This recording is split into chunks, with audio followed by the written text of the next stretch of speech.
So I'm Narda Carlson, the technical administrator at the Shelburne Museum. I've been with them, I'm starting my 4th year, and the project I'm about to talk about started almost simultaneously at the time I joined the museum. And I was involved in library technology for about 12 years before coming into the museum world, and I'm still finding it fascinating. So, Rick Kerschner, our head of preservation and conservation, wasn't able to be here today, so I'm representing him as well. And this project is his baby that he has worked on really, really hard. And this is, as Dale said, this is Rick's vision on how to bring our environmental control systems into the 21st century. And it turned out it's going to benefit the whole museum, as well as we've learned quite a lot about collaboration. If you're not familiar with it, the Shelburne Museum was founded in 1947 by Electra Havemeyer-Webb, and we're one of the most diverse and unconventional museums of art, design, and Americana. With over 150,000 works, our exhibit space is spread out over 39 buildings on 45 acres, and 25 of our buildings are historic and were relocated there. Our collection includes impressionistic art, American art, folk art, quilts, textiles, a 220-foot steamboat, a lighthouse, 1920s carousel, among other things. But the most important part for today, as you can see by that map, is that this does cover, the buildings are spread out over the 45 acres, and our administrative buildings are located across the road. Now, along with this beautiful campus also comes an historically accurate infrastructure of copper cabling that was put in over 50 years ago, and it handles the security functions in the telephone system. It's not buried in conduit. It is not buried to recommended depths, and due to our location is very prone to damage from electrical storms and rodents. Our environmental control system was buried in conduit, but that's about the best thing we can say about that as well. It's almost as old. The existing layout doesn't offer us a lot of flexibility when it comes to things like relocating communications and environmental equipment. It doesn't allow for internet access on our visitor campus, and it's impossible to take advantage of web-based upgrades for our security systems and environmental systems. We have no remote access to these systems. Rick has to walk about half a mile to get to the computer that handles his environmental control system. Not difficult this time of year, but Vermont gets down to below 0 several times in the months of January and February, and then it's not so fun. And the biggest thing is that this current infrastructure doesn't allow for an efficient workflow. So Rick saw was aware of the limitations, and he saw the Save America's Treasures grant as a source of funding to replace that infrastructure. The idea started with him and then grew to be museum-wide, and this clip was released in 2008 or 2009 when we received the grant. I'm Stefan Yost, director of Shelburne Museum.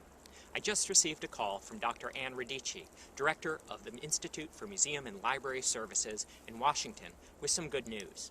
Shelburne Museum has just been awarded a $600,000 grant, a huge honor.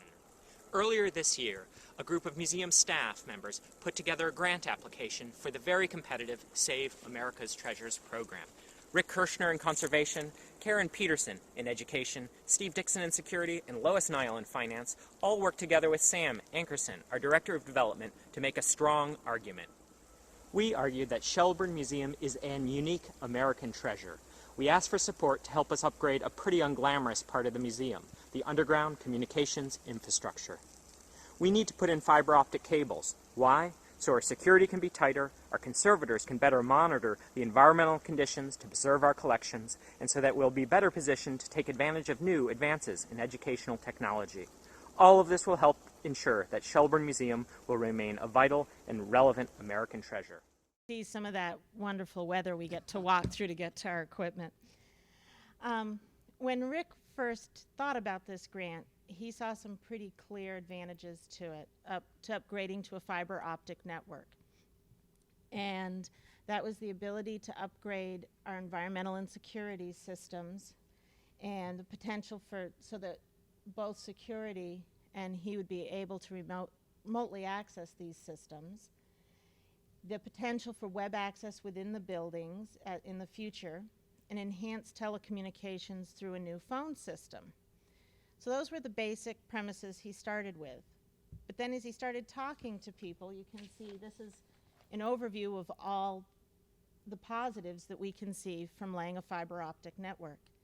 Protection, and I'm just going to run through some of the specifics of the departments. Protection Services definitely sees the potential for improved workflow as they can remotely access their equipment instead of having to go to each building individually to make changes. They have the ability to add more functionality and plan for more upgrades. Collections Management and Curatorial saw that network access would enable them to easily track object movement, affect exhibit design, and to incorporate some more interactive components in those exhibits. Rick's colleagues, a lot of you know Nancy, she's excited about the fact to be able to file on-the-spot condition reports, and in the event of damage to the buildings or to artifacts, notification can be done almost immediately. Facilities staff, our rental staff got very excited because if we have high-speed internet access, wireless access, our spot becomes more attractive and more competitive when it comes to renting it out. The admissions and store staff is eyeing a more secure network for credit card transactions and the ability to send reports almost effortlessly to our main network, which right now doesn't work very well. Education meant they could see more interactive exhibits, the ability to use web apps on the grounds with school groups.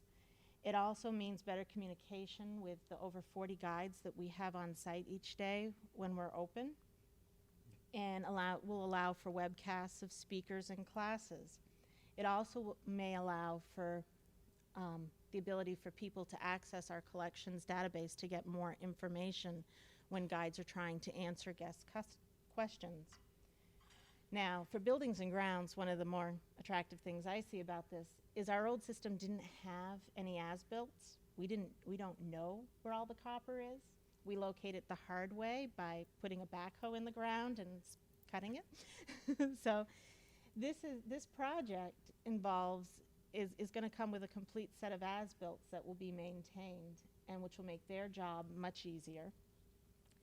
It's going to allow for better communications during work hours, less repairs to old equipment, and less miracle work required of them to get everything up and running. And again, the remote access to the systems. For our financial department, it means we do have a more secure network, and it lowers the cost of maintenance in our budget, and it does that beautiful more income potential when we have more to offer people renting our space. For me, it means we're taking our administrative data network, and two small networks that we've set up to get us by on the grounds into one stable network. I'll have remote access to most of the devices, which will hopefully make maintenance more efficient. I'll be able to think about moving backup servers to other locations if they're more desirable, and less time on phone maintenance. And the best thing is the ability to sleep through electrical storms and not worry about it taking out our copper.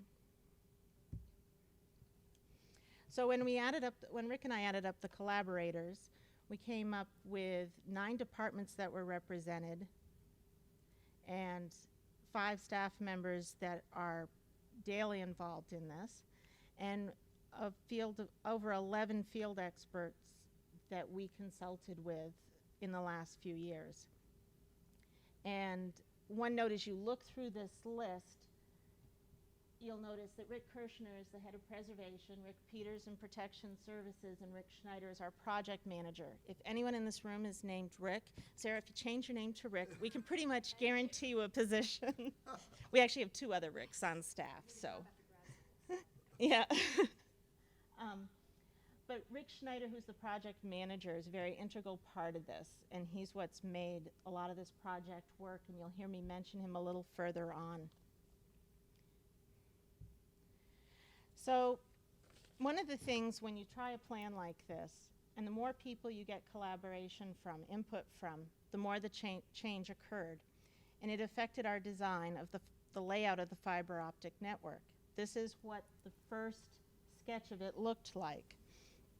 And these are our campus grounds, and down here's our administrative offices. It's about 3/4 of a mile from here to the furthest spot. So when you don't have remote access to the computers at the far end of the campus, you can spend quite a bit of time just going from one location to the next. But as we started talking about it, there were several questions that came up, such as what should the layout of the fiber optic network be? A ring? Should it be based on spokes? What were the needs going to be of the applications we were running? How do we provide for redundancy? How do we reduce latency? All those really exciting questions. How many strands should be pulled? What about unheated buildings? About three quarters of our buildings are unheated during the winter. Fiber optic equipment doesn't always appreciate that. So how do we keep it healthy during that time period? Where might future growth occur? What happens if we buy a neighboring building or built a new gallery? How will that affect it? And where don't we need access? What are the costs? Every time we make a change, we had to look at the cost of it and would it fit in our budget? So this is going to go through real quickly. These are just some of the plans that we had. I actually took half of them out of changes to this network. And in yellow, it shows where we made changes. And right here, it comes down through the perimeter of our campus and hits a couple exhibit buildings. And I just point that out because as you see the changes, this was a major one. All of a sudden, it doesn't come along the perimeter, it's going through the middle. And that doesn't make sense at first. Another change is we thought, maybe we won't be staying in our administrative buildings forever. Do we need to have a loop there? This is when we're thinking about buying a neighboring building. Again, extending our campus another half mile. We're thinking about moving the administrative buildings there, so we have to plan for that. Then all of a sudden that's gone. That's off the table. We're staying across the road. But you'll notice now there's a hub. We located a hub in the middle of what's now an apple orchard, little apple orchard. We put a loop back in on our administrative buildings for redundancy because we realized we're going to be staying in those offices for a while. And now the conduit's being laid in the ground. The conduit is in the ground. We're getting ready to pull the fiber, so the changes are very minimal. So through this process, there are a lot of lessons we learned about collaboration. And that's that collaboration takes time. This was supposed to be a 2-year grant. It's going to be a 5-year project. Started writing it in 2008. We'll hopefully complete it a year from now in 2012. Always figure when you start collaborating to double the time you expect a project to take. You really need a really strong leader and coordinator to keep the details organized. Rick Schneider checked every detail 2 or 3 times. And sometimes it can be really frustrating to have your facts questioned, but it caught a lot of inconsistencies and saved us a lot of money as that happens. You have to be open to, if you're going to collaborate, you have to be open to change and to input. Everybody came in, I know, with Rick Kerschner, Rick Schneider, Rick Peters, and myself. We all come to the table with some pretty set ideas, and we've all bent quite a bit. And, but I think we're all happy with the result. We're very happy with how this is proceeding and what the end product is going to be. It requires focus on the goal, because as much as you're taking input and you have to be open to change, you have to remember the purpose of the grant. This grant is for improving environmental, life safety, and phone in that order. So as money gets tight, it may mean that Protection Services doesn't get all the cameras they want. It may mean I may not get the phone upgrade I want. But we have to keep in sight what the focus, what the grant actually was for. The meetings never end. I'm sure you're all aware of that. The first 2 years of this grant were just full of meetings, and they just went over the same thing over and over again. But they were worth it because we're all on the same page now. And that goes into communication. Communication is vital. The more you communicate, when Rick Kerschner started communicating this to other staff members, they had more input and they had information that was vital to this being successful. It gives them buy-in, and they're more apt to support the time that's put into it. When we communicated with experts, they were able to give us facts back. One of the biggest places communication was important was with our guide staff. When they heard about the grant, when that video came out, it was the off-season, and I got a lot of feedback from people I knew. Does this mean I have to know how to use a computer when I come back to work next summer? And it was like, no, it doesn't mean that. And their average age of our guides are in their mid-70s, so that was a stress reliever to know that they didn't have to do that. Rick Kerschner has met with them every season to keep them updated. And one of the more interesting parts of this project that gets conversation going are these whiskers. See those orange spots in that photo, and there are green ones that are circled by the white. Those are little plastic bunches of strips of plastic. They just stick up out of the ground. They're called whiskers, and they mark where our existing utilities are and where our fiber optic network is going to be, so that the people laying the conduit know the path they're taking. And those prompted a lot of questions from the visitors and allowed our guides to give them information. And it keeps the conversation going and hopefully allowed for some more support, because it is a one-to-one matching grant. Oh my goodness. So constant collaboration, really quickly, is it does take time. You got to plan it twice.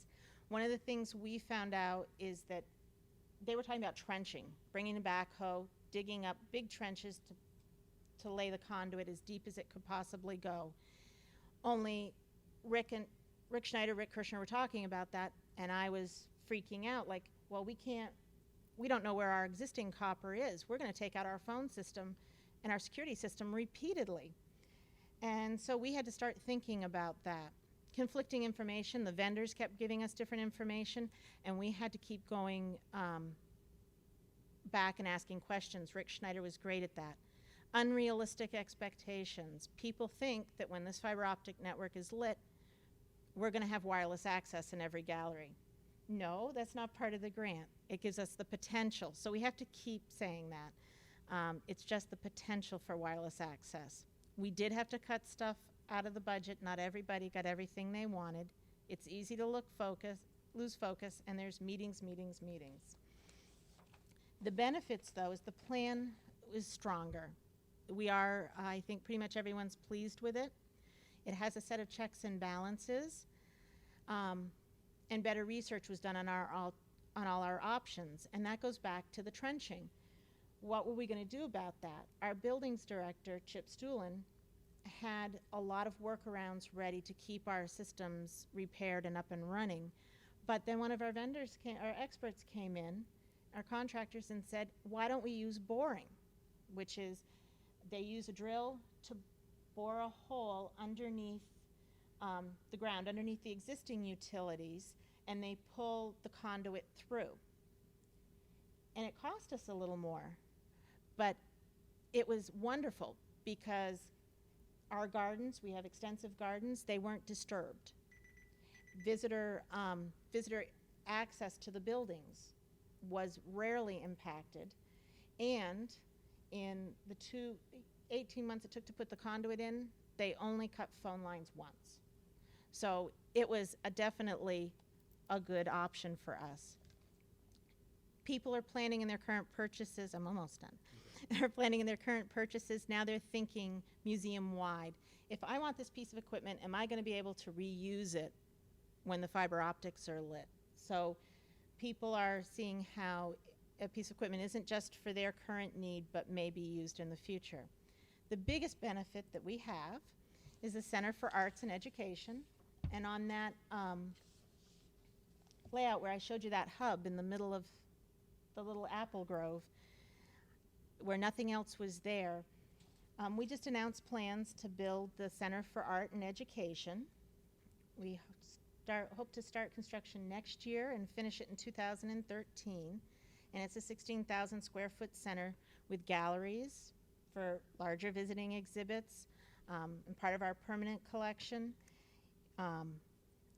programming for an education center for adults and youth. And it's also going to have auditorium for public events. So it's going to hopefully yield some income as well. With the copper network we have now, we would not be able to provide phones, multimedia, internet access, or climate controls to that building. With the fiber optic network, it's going to be outfitted in a state-of-the-art manner. So we're going to be able to go from a seasonal operation to a year-round operation because of one grant that was there just to improve environmental controls in the beginning. So it was worth it.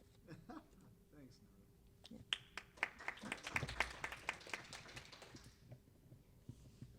Questions for Narda on this project? I got it. Your grant project ran, in essence, twice as long. Did you have to work with that agency? Yes.